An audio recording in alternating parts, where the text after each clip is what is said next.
We're just okay and we play some Movies. games. We're just okay. Movie games. watchers. Welcome, everyone, to another episode of Just Okay Movies. I'm your host, Werewolf Nards BIGGIESIZE, and I'm here with... Still a virgin except for that one time Gweedo. Hey, Gweedo, what's going on, man? Yeah, I'm doing well. It's good to be back for another horror episode. That is right. If you don't know already, this is our JOKM. That's right. I almost said JOKG, Jesus Christ. JOKM Movie Horror Month. I think that's what we're calling it. Let's go with it. Yeah, sure. It's where we are... Yeah, sure. Why not? We are reviewing a horror film for every week in October. Last week we did It Follows, so definitely go check that episode out. I think it was a good one. It was a fun conversation. And next week we'll be doing Nightmare on Elm Street 3. And then our final one will be the original Alien.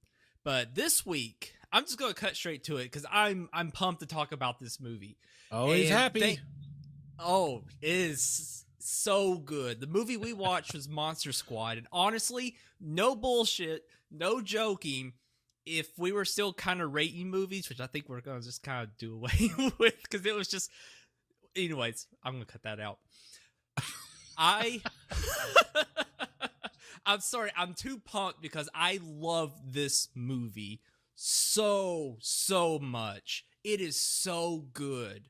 I would rank it up there in my own personal list of movies I could just sit down and watch anytime and would thoroughly enjoy it. I put it up there with like RoboCop and stuff, which is my like kind of go-to film to sit and watch if I got nothing else to do.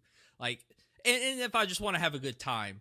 This movie is so good, and there is no way it would ever be made today. And that makes me so sad. This is the first time you've seen it? First time. Never heard of it until you all mentioned it.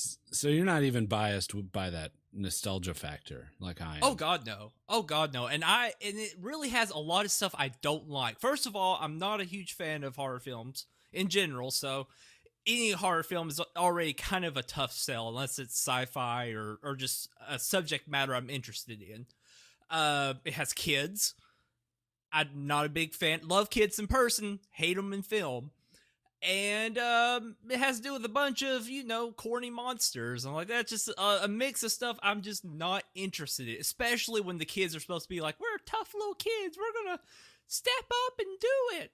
But it is not like that. At least not the stereotypical way. Like, these kids are cursing. They are, like, fighting and shooting shit. Like, it is just... It's what you would imagine you as a kid would do if this happened. And, like, you would be, not holding back being like a complete idiot. It feels... I guess I felt like if I was in their position, I'd be doing the same things. And I was having so much fun watching them. And I'm not gonna lie, even at the end, I got a little teary about the very end scene. It hit me, and we'll get to that point. But it has everything you would want out of a film like this. It's got characters that you love. Honestly, you truly love them. The plot is not. It's not stupid. It is not a stupid plot, even though it's got the stereotypical monsters in it. It's actually a really fun and interesting plot, and some very odd subject matter in certain points. I'm sure we'll get into that too. There's several that I'm like, but there's just one that sticks out in my head that I was like, there is no way. I mean, and this is like, there's little things that still would be like, no way it would be in a movie today. And what is this movie rated? Is it PG-13? There's no way it's R. This it was rated PG-13, and I did a little research on it. It was a box office disaster. Like, it failed in the box office. Goodness. And 2 weeks after that, The Lost Boys came out, which is a box office smash. Right. And they're both kind of along the similar lines. The only thing is, like, the Monster Squad caters more towards a younger audience, while Lost Boys hits all the teen notes, And interesting. I've never seen Lost Boys. It's strange because you haven't seen Lost Boys? Come on, Biggie? I know, man. The more we dive into this hole, the more I realize how limited I've been in my viewing experiences. The rating system back in the 80s was quite different than it is now. Sure. So this getting rated a PG-13, it was a lot harder back then. Just for instance, Temple of Doom was PG-13, where there's a guy pulling a heart out of a chest. And Beetlejuice, which is fucking has so much creepy imagery and adult tones, was PG. Yes. So, really? It was PG? Yes. So, wow. Going to see this and having to see a PG-13 movie when you're around the age of 10 was, parents didn't let kids do it because it was a new rating, and the parents were like, well, it says PG-13, you need to be 13. And that was pretty strict on that. A lot of families were. So it's a odd rating for what is essentially a kid's movie, but it hits, it's such a weird movie because it hits so many different elements of being more than just a kid's movie.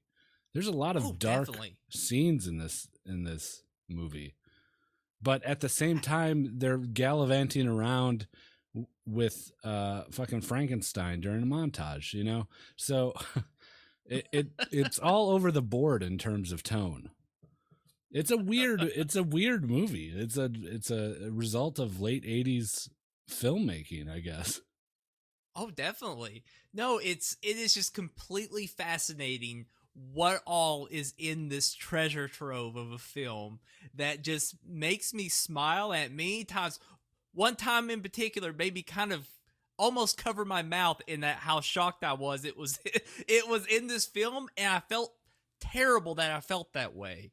Because you're right, 10, 20 years ago, maybe it wouldn't have batted an eye. And you definitely kind of, it's hard not in these days to kind of have those PC shades on and look at stuff. And it's tough to see things 20 years ago because you're like, oh my God, this is terrible. Who's going to be offended by this? And there's quite a few things in this film that could be offensive.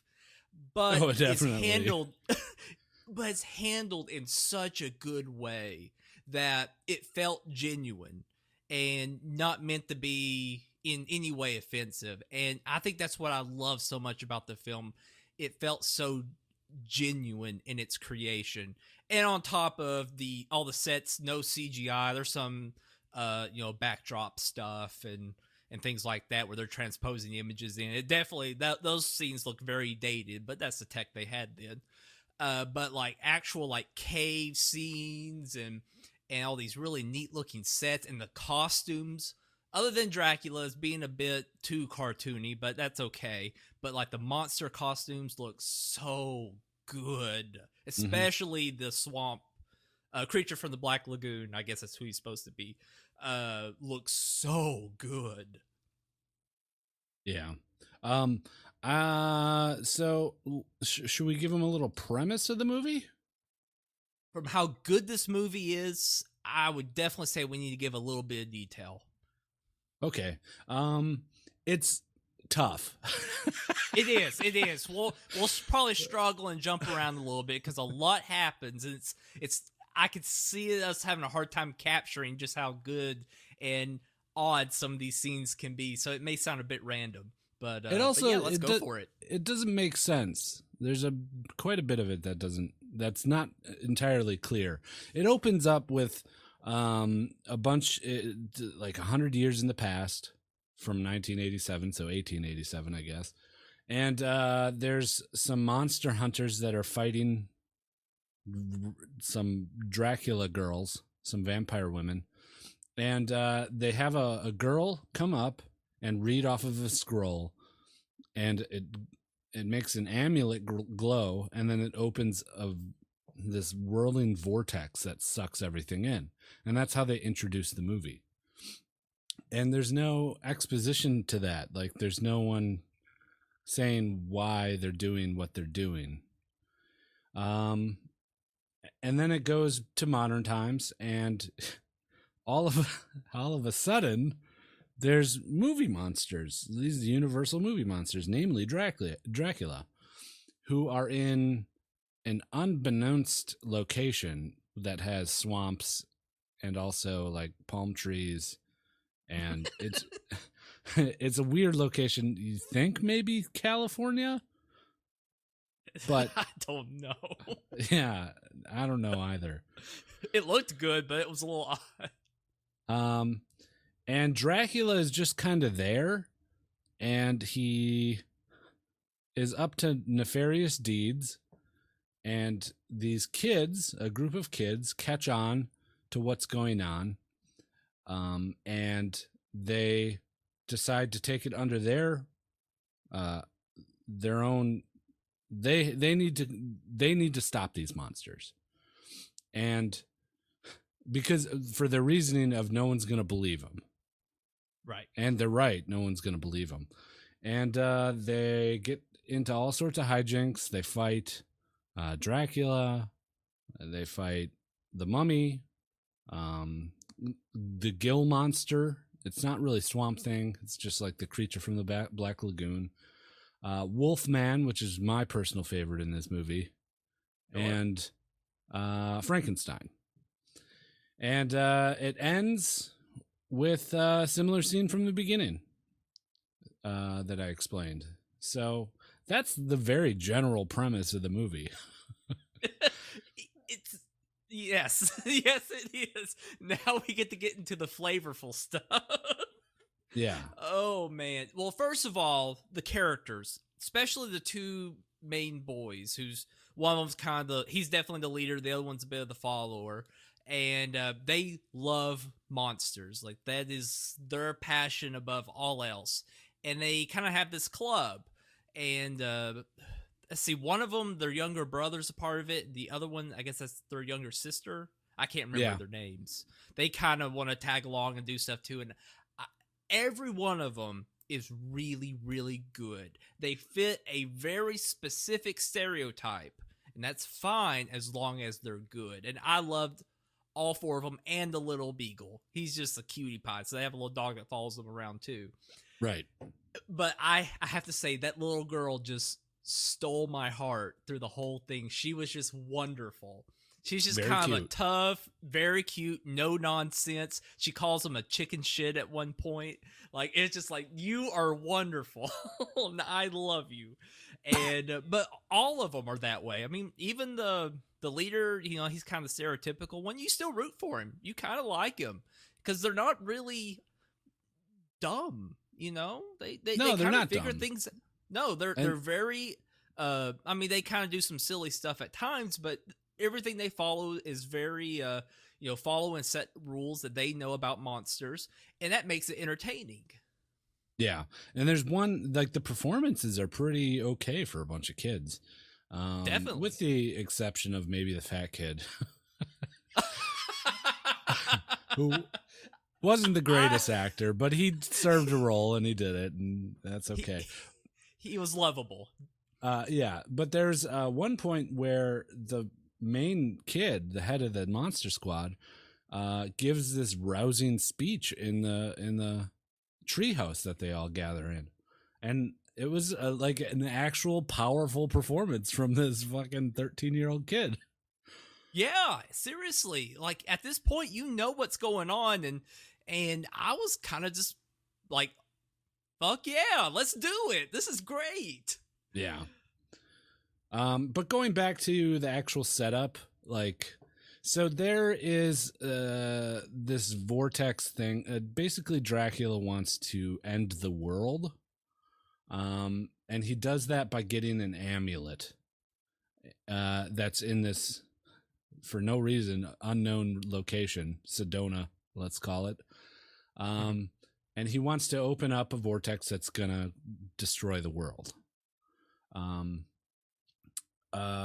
the kids catch on to this, but there's no like explanation as to what the amulet does, why it's in the location that they're in, because they were fighting Van Helsing at the early part of the movie, which I assume is somewhere in Germany or something, Transylvania.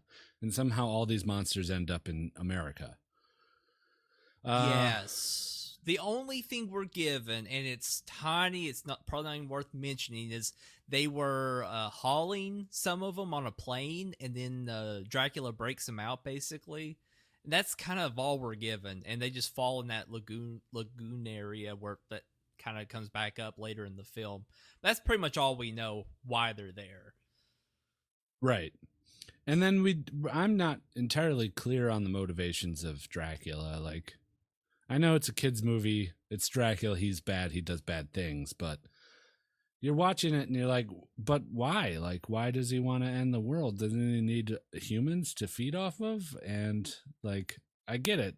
He's evil, but I don't know. It just leaves this blank area. And that's one of my criticisms of the movie. Watching it as an adult. As a kid, I didn't care. Like, I got it. And maybe that's the point of it. Is Dracula bad, kids good. Right. Dracula has a MacGuffin that does something that we probably don't want to happen, and we're now gonna take it out. Yeah, it's the blandest plot ever if you just break it down like that. You've heard this story at least in some shape or form in the past, and I would totally agree. And if the performances weren't there, if the set pieces and the pacing, hell, even the montage they do was probably one of the best montages I've seen in a long time, because it didn't fuck around too much, and it was like, all right, this is cool. Except there's still going back to some material that's a little freaky. The biker guy, the tough older kid making bullets in shop class. Yes, making bullets in school. Ooh, yikes. It's one of the few parts of the movie where you're like, ooh, this wouldn't hold up in today's cinema. Yes. Another part is the kids very blatantly calling each other homo and faggots. Oh God, that's right. At the very beginning, the poor fat kid, he's getting bullied and called a fag like 4 times. That shocked me a little bit. And I just was like, holy crap, this is a bit much. Respect for going there just for, building his character up a bit more, and he gets a good payoff later. That's very violent as well. But it's shocking. There's no way that would pass. Even probably in an R-rated film, it wouldn't pass. Right. And if it did pass, it'd be something like Quentin Tarantino or something, using those words as shock value, not in a PG-13 children's movie. Yes, exactly. You're not seeing this in a Disney film. Yeah, I totally agree. But I gotta just jump into it. It's not too far off track, but like what we talked about, this film has a lot of those like kids coming together to solve something tropes, and by far one of the most popular ones that we see in all kinds of films. You put like Sandlot and sort like that. You got the creepy neighbor who everyone's kind of scared of. He seems a little reclusive, and in this case he's German. Mm-hmm. And I can't remember if they mention anything about the war, but just from the dialogue it just felt like they were alluding that he could be a Nazi. Did you feel the same way, or was that just me interpreting it? No, it was definitely he was German, and the kids even said, like, is he a Nazi? And they're like, they had a conversation about who America is currently at war with.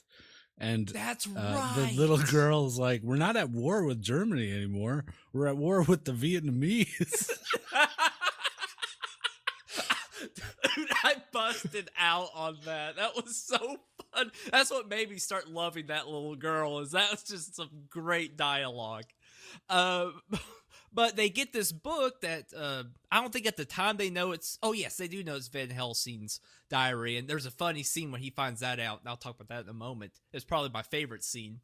And they're like, "Who do we get to talk? Interpret it for us?" And then the German guy comes up and he's like, I can interpret it. Or he actually says one of the phrases that they say in German or in English, and he says it in German.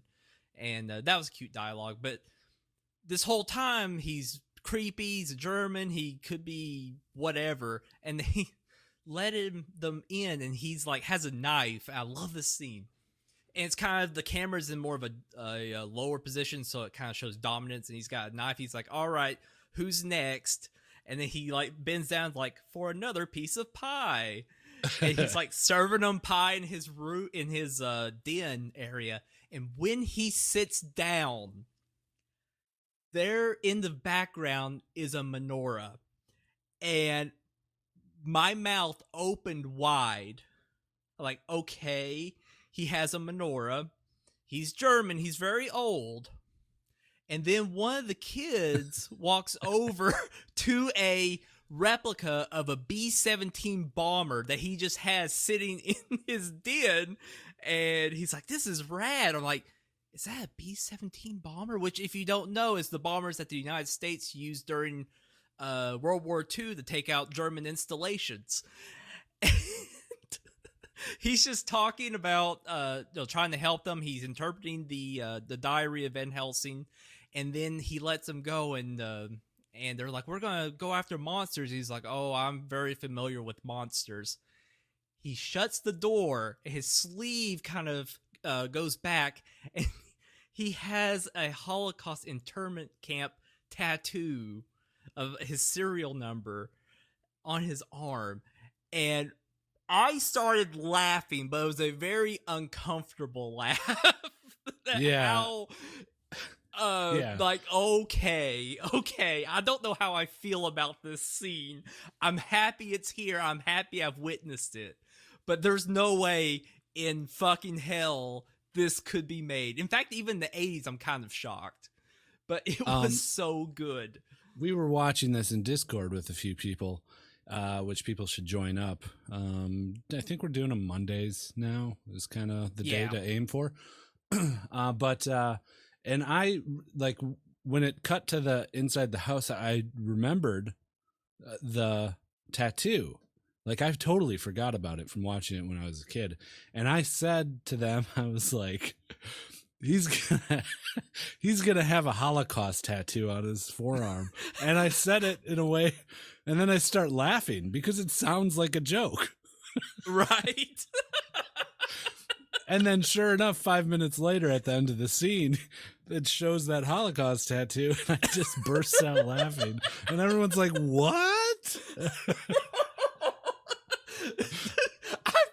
I don't know if I felt that uncomfortable in a film in a while, because it just comes out of nowhere. I mean, up to that point, it just feels like a fairly typical but really good kid movie, and then you start throwing in World War II atrocities. Yeah, and then also to mention, it's never brought up again in the whole entire film. No, he shows up again, but he's never mentioned again. Right. So it was like this weird scene of like, oh, all right, I get it. And then it goes back to the kids, having a tea party with fucking Frankenstein. Right. This film goes through some pretty interesting tone shifts. But this is one time, and I don't know if it just kind of fell in their lap or if it truly was intentional, but it works. Most times you need to keep to a single tone and not shift very much from it, because you run into some rough areas. That's movies we've seen in the past. But this film, I can't imagine it was all like 100% articulated like a Tarantino film or a Scorsese film where it's done correctly. That I think it just was a perfect storm. It all came together beautifully, on top of just people who were really exceptional actors and could handle that content very well. And I think that's a bit of admiration I have for the film, is how shocking, just how complete it feels, other than a few little things here or there. There's a couple scenes with Frankenstein when they're hanging out with him. Like, there's like this one scene where they're just like randomly walking together in the sunset and set the music. That was kind of random. Like, I guess I knew why it was there. It was kind of reinforce this, okay, you're not scary, you're our friend and we love you. It was just kind of an odd scene, especially when it goes way back to the kind of darker, sinister side of the film. So there's just stuff like that that kind of throws it off a bit, but by no means does it derail the film. Yeah, It's just we should mention solid. Frankenstein. Dracula brought him back to life in this awesome swamp scene. Like they pull, like he shows up in a swamp. Dracula does with his hearse. Dracula's driving, and he's driving a hearse. He shows up to the swamp, and the mummy and Wolfman come out of the sides of the screen, and they all group up, and then a casket starts raising out of the water. And who's lifting it? Fucking the creature from the Black Lagoon. And like there's thunder and lightning and like smoke. The scene is filled with smoke, like practical effects of smoke. They brought like smoke machines, and it looks really awesome. And they bring him on shore.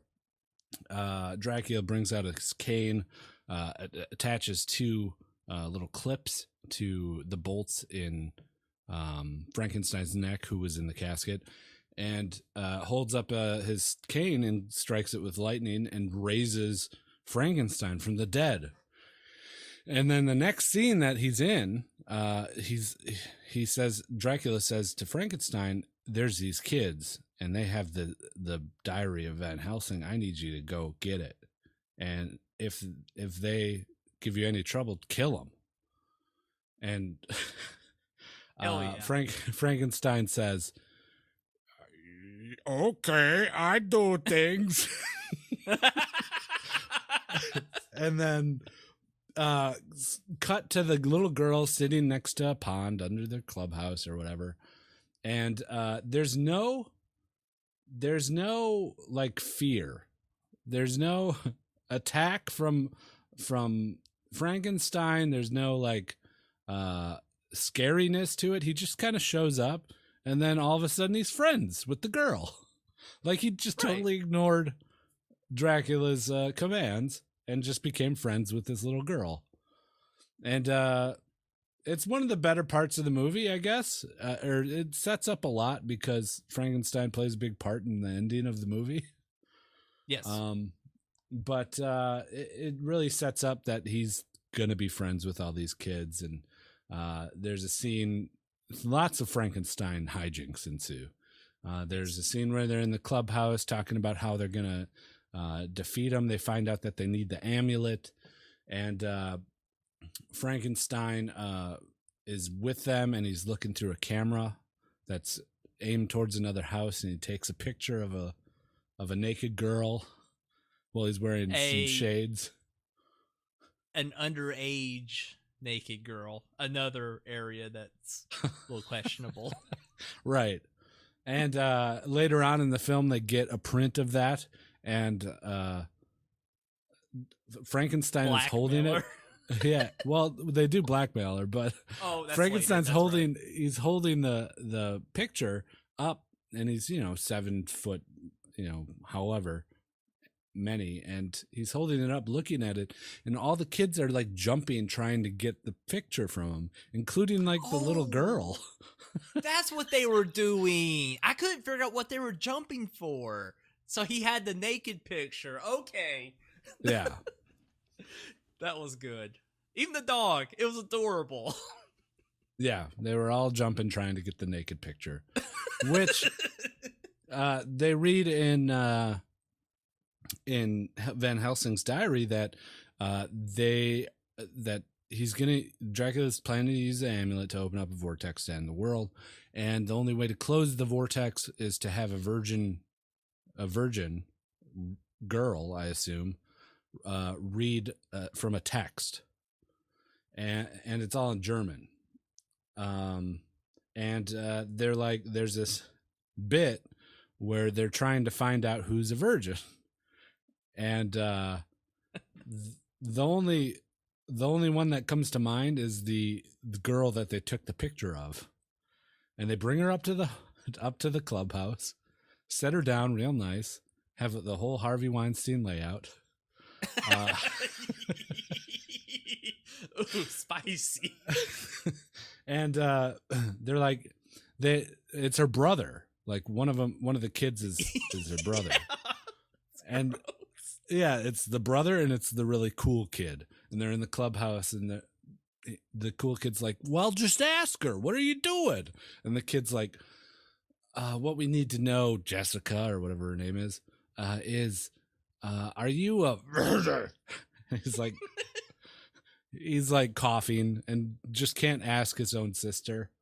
And then the cool kid is like, I forget he delivers it really well, but he says something along the lines of like, we were just wondering, perchance, if you have or have not had the proclivity in which you have engaged in sex.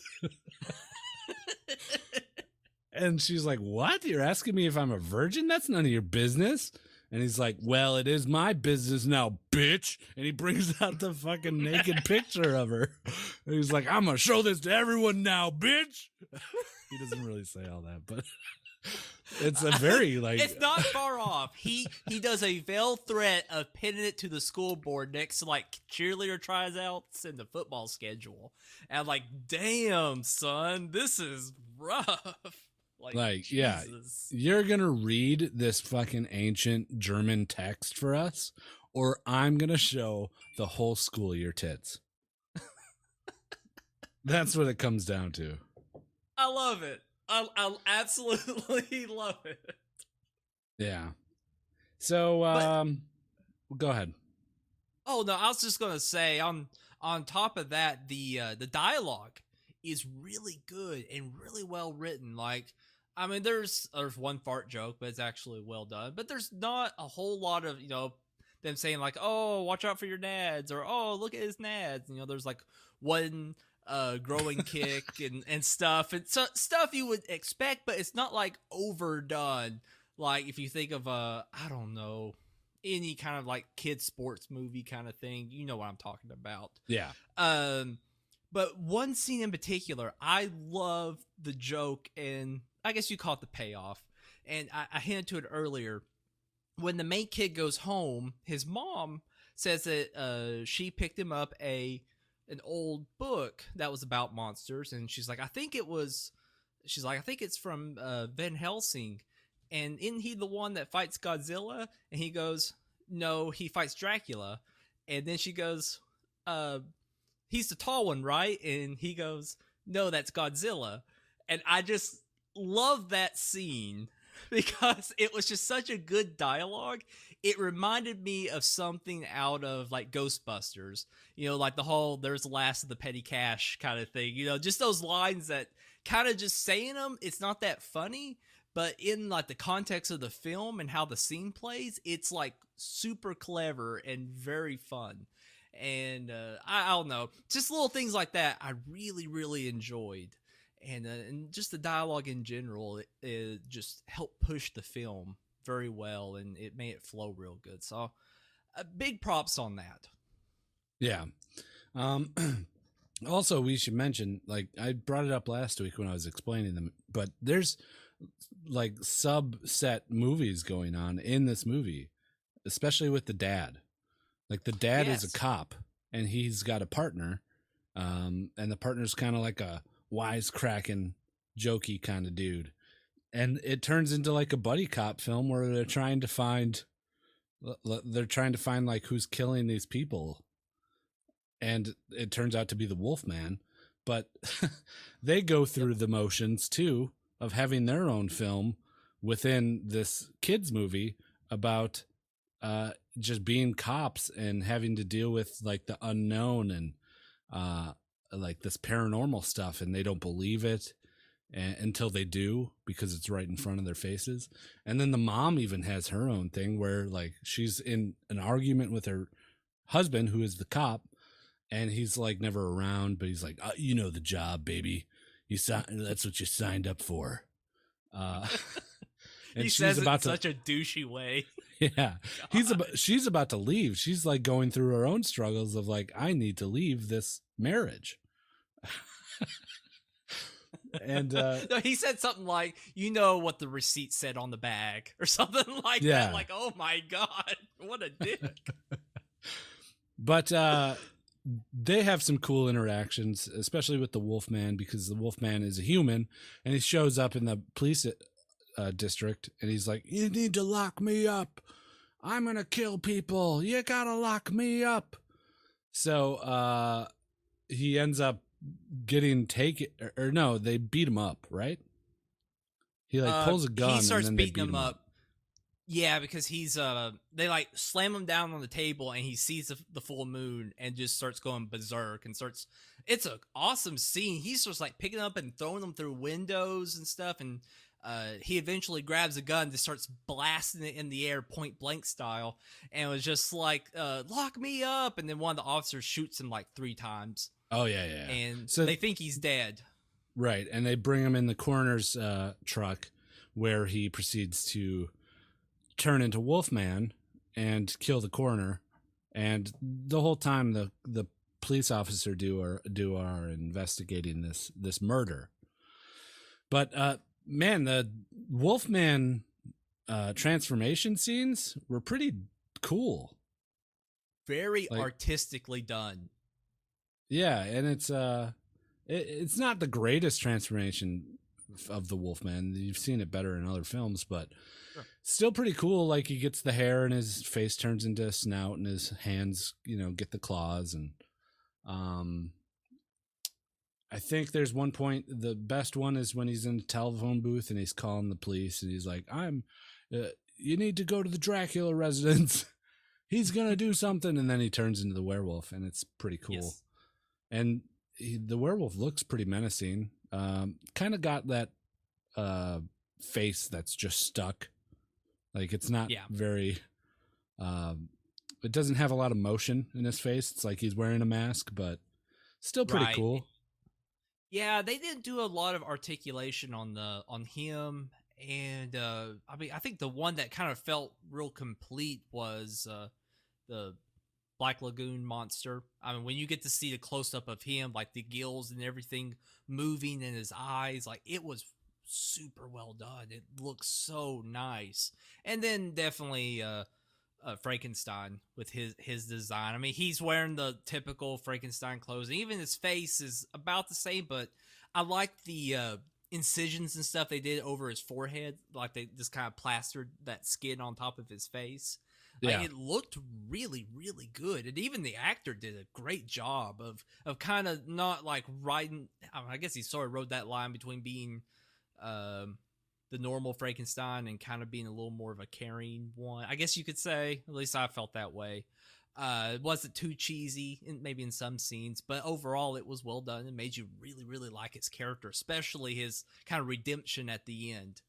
But no, I felt like all of them looked good. Didn't get to see a whole lot of the Mummy. I was a little surprised that he didn't show up a little bit more. Like, it felt like the other ones got a little bit more time than he did, but he did get probably the coolest death scene. Yeah. He's chasing them. They're in a car. He latches onto the car, and the cool kid takes his bow and arrow, and which he stole from gym class, and ties part of the bandage from the mummy's leg onto an arrow, and then shoots it into a tree while the mummy's hanging onto the back of the car, and starts unwinding him. And then the cool kid says, "Smell you later, bandage breath," or something like that. A+, I love it. See, you have a death scene like that, which you would expect in a kid's film. It's not very violent. He's just, made of bandages, and that's it. He just unravels. But then you have the fat kid grabbing an officer's shotgun and blasting the swamp monster. Yes. Like, blood packets and everything. It is so epic.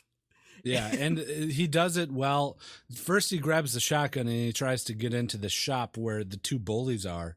They're like ducking behind the counter, and he's like, "Let me in, let me in." And they're shaking their heads no. And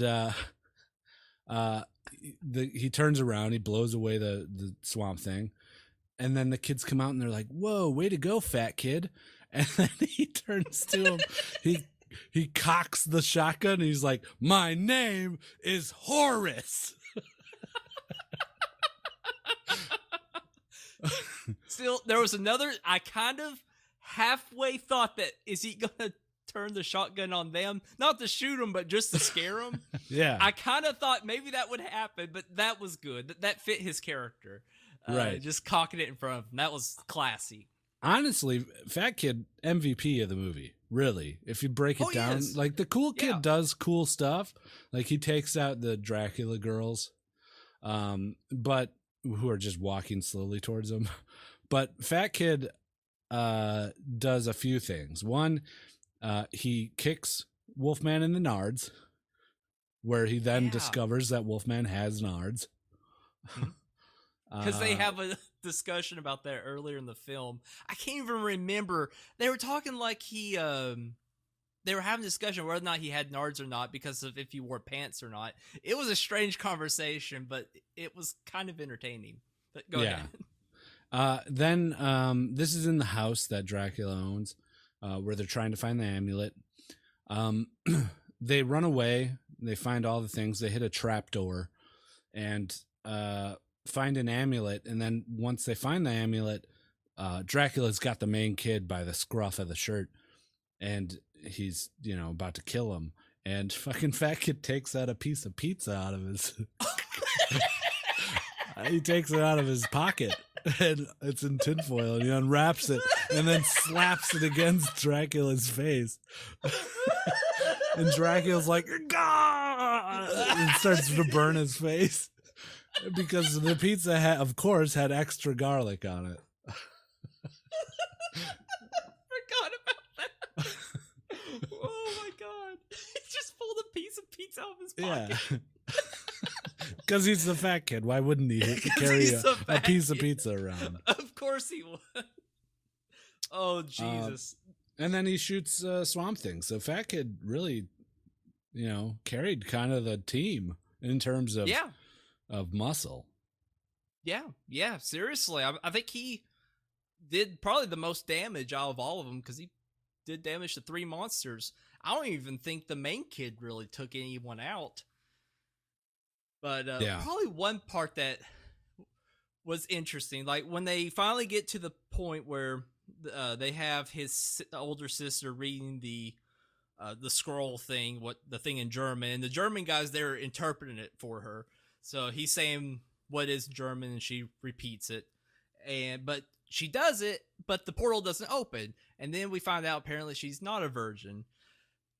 So because Joey Jojo Jr. doesn't count. Exactly. But then the littlest kid looks up at the little girl and says, asks the German guy, "Is she a virgin?" Oh man. I hope so. Yeah. What if she read it and nothing happened? See, that's the thing, man. No way that would be in a movie now. Like, oh god, I just felt so uncomfortable for a couple seconds. I was like, thank god that scene's over. But I will say her scene when she finally does read the she does end up reading the scroll, and the vortex opens, and she's like hiding behind this park bench, and the Frankenstein is right there, like she's holding on to his hand, and she's like, don't go, and he's like, bye, whatever her name is. And oh my god, I had a little tear. I in all honesty, that hit me in the feels. And like he's going, and she throws her favorite stuffed animal, Fluffy or something like that, and he catches it, and he's just like, bye. And oh my god, it hurt. Yeah. And I think that says something about I'm an emotional person. I really get into when I actually sit and watch one, I can really get into them. And that scene alone just kind of like sealed the deal easily, like put it off the charts for me, and just being able to get all those emotions in one film that on paper probably shouldn't have been able to do that, and it did. Yeah, and that's just it's credit for setting up Frankenstein so well. Like you wouldn't have had that feeling without that cheesy ass montage. Definitely. No, you and Wally both did not oversell it.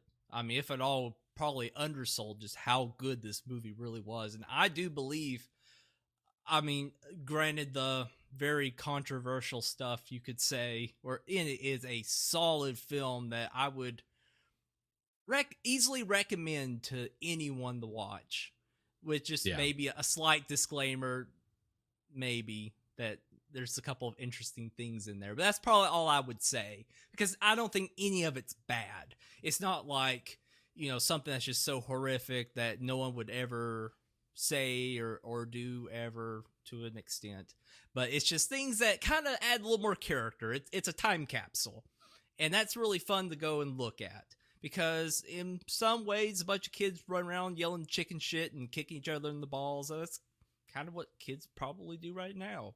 That's what I did as a kid, and it felt kind of cool living back in that time again. And but I think what I enjoy about this is that they give so much respect to these old classic monsters. Like, absolutely. They all show their strengths, even though they're just lame ass monsters that we've all seen a million times. But they all have their scenes where they're shown like, oh shit, like, yeah, they are fucking scary. Like, one of them that sticks out is when Dracula is walking towards the girl while she's reading, and the cops are coming after him, and he's just dead eye locked on her, and he's walking slowly towards her, and the cops come, and he like breaks one's neck and then throws the other one away, and then like kicks one down, and he's just, the whole time he's staring at the girl walking towards her, like oh shit, Dracula can fucking throw down, dude. Yeah. And then he gets to her and he like squeezes her cheeks, and he says, "Give me the amulet." And then he lifts her up just by her cheeks, with one arm, and you're fearing for her. And that's when Frankenstein shows up, and he's like, "No, you don't touch, girl." He even calls her a bitch to her face. Yeah, he does. He calls the little 6-year-old girl a bitch. He's like, "Give me the amulet, you bitch." Damn. But yeah, it's a fun movie. I'm glad I watched it again this late. But man, I remember watching it over and over as a kid. I loved it so much. It's just kids I could relate to, Sure. Put myself in their shoes.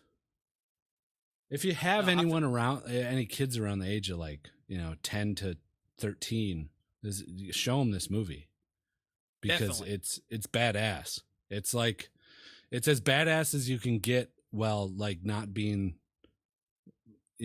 too over the top. Yes. Completely agree. I think any, preteen or whatever, hell, teenager, I think I'd say preteen on up, I think you'll have a great time with this film. You'll get something different out of it. The kids will just enjoy watching these guys accomplish this goal in a really neat and satisfying way, and you'll get that same experience plus some interesting things that we'll never ever see again in a motion picture in theaters by a big Hollywood studio. So you get something out of all of it. Everyone wins. But it's just a solid movie, and I highly recommend it. I probably, as I said earlier, if I was going to rank it, I probably would put it under RoboCop for our list. Like, it's just, wow. I personally think that even though the other films below it are way more money, of course they made way more money as well, more talent behind them, everything. Like, I don't give a shit. You just need to make me feel something. That's all you've got to do. I don't care if it's $1 million or $500 million is in your budget. Just make me feel something and keep me interested. Even just a small plot of like 5 little kids taking on some old ass Universal monsters, just make it interesting and worth my time. And they did that in Aces. And good job on them. Yep. And it's going to be, well, actually not so much of a tonal switch to our next movie, which is Nightmare on Elm Street 3, Dream Warriors. Similar in the sense that it's going to be a group of kids, well, not kids, teenagers that are fighting a monster, that monster being Freddy Krueger. So we're hitting the same kind of theme another week in a row, but hey, both fun movies. I'm excited to hear what you think about this next movie. I'm pumped, and I've never seen any of the Nightmare on Elm Street films, not even the remake. And I'm trying to decide, would you recommend us to watch 1 and 2 prior to 3, or you think we could just jump straight into 3 and be good? I don't think you need to bother with 2. If you want to get the basic premise of what Freddy is, then maybe watch 1 because it explains him. But I could just sum it up really quickly if you like. Go for it. So there was a child molester named Freddy Krueger, and the town found out he was molesting the children, and they burn him alive in the basement of the school. And then he comes back to life. That's why his face is all scarred. He comes back and haunts the children's dreams and kills them in their dreams, where if he kills them in their dreams, they're generally dead in real life. And that's pretty much the premise of Freddy Krueger and who he is. But you're doing yourself a disservice if you don't watch Nightmare on Elm Street, because it's a classic horror movie. And there's some really cool practical effects, namely the way Johnny Depp dies in the first film. Interesting. I think I might sit down and watch it prior. I mean, as you said, it's a classic. I know Nightmare on Elm Street 3 is a classic because of the kills and just the overall story of these kids trying to take down Freddy, and and with so many neat rules of him being in your dreams and them having to find ways of fighting him and bring him into real life. Like, that just sounds great. I can't wait to watch it. I think it's going to be a lot good of time. it's a lot of the audience wondering to themselves, are they dreaming right now? Oh, yeah. Interesting. So that's a big theme in the Freddy movies. And a lot of kids nice. taking no dose and drinking a lot of coffee, trying to stay awake or keeping each other awake. Yeah, it's cool. I love Freddy. He's one of my favorite he's definitely my favorite of the 3. I guess, yeah, what would it be? 3? 4? 3? Freddy, yes. Mike Myers, and Jason. Sure, Freddy's the best. Sure. Would you put Leatherface in there, or did he not quite get to that level? I don't think he got to that level, but he's up there. Okay. He's on like the B tier with Hellraiser and stuff. Interesting. I like it. Well, if you want to join us, and believe me, you do, we have a great time watching these films, and please join the Just Okay Gamers Discord channel. That's discord.gg/JustOkGamers. If you have issues getting there, feel free to shoot me an email. And hey, if you've got any questions, comments, concerns, please let us know. We'd love to hear your thoughts about any film topic or anything we've talked about, or a new film coming out. Some people have been asking us about if we're going to watch the new Venom movie and discuss that one. And I've got to say, I'm intrigued. When I first heard about it, I did not know if I really wanted to sit down and watch it.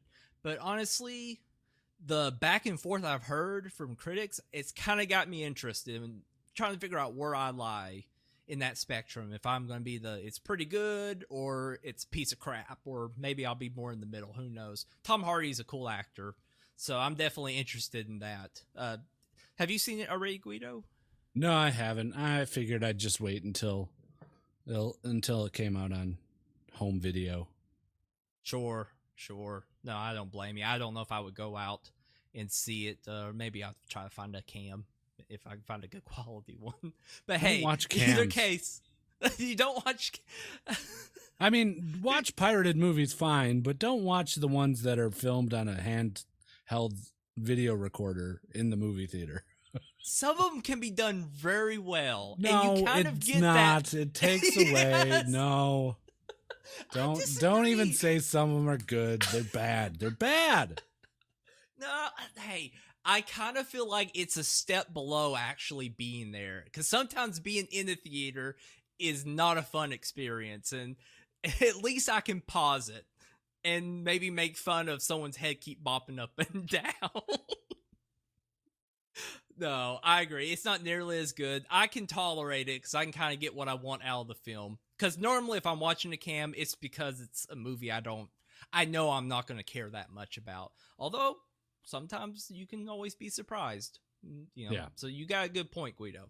But hey, if you want to share your thoughts or anything, shoot us an email at justokmovies@gmail.com. Please follow us on Twitter at justokmovies. And I've got to say, guys, your feedback and everything has been so wonderful. And I would love your help, if you don't mind, going on the iTunes and giving us a rating.